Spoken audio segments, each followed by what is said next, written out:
Hello and welcome to another installment of Comparative Reasoning. I'm your host, Cedric Kennedy, and today this is a message on voting to Democrat leaders and officials. This is something that was brought to my attention because I've done this before. I've already done this topic before, and it was a pretty lengthy one, and I'm trying to do things shorter. I'm trying. So this was, I did a video on why the young won't vote.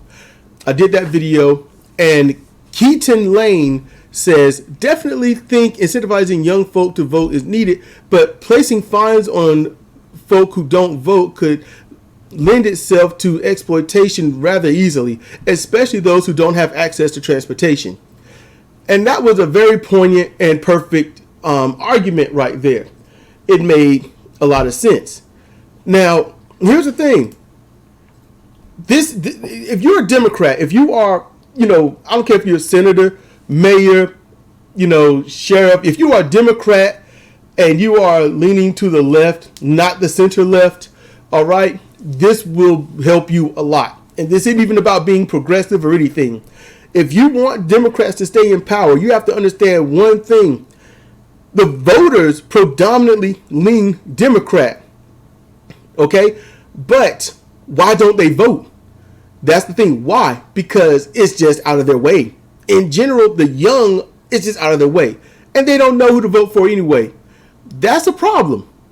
So, if you want to stay in power, basically forever, because you've literally got, Bush Sr., Bush Jr., Obama, and, Trump, and Clinton. Actually, name one that hasn't been a Republican.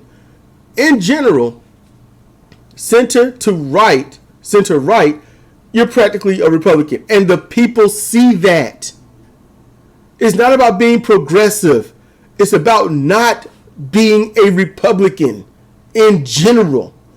If you want to fight that and you want the people to vote for you forever, all you have to do is have the ability for people to vote from home.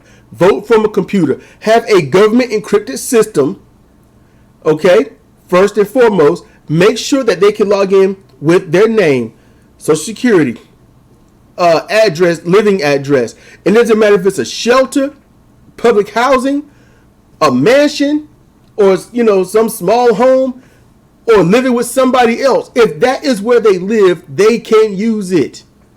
And if not, they should be able to use the post office if they're able to receive mail, having a P.O. box or something thereof. Make voting accessible. Okay? Not having access, make it accessible. There's a difference. And allow these people to vote online.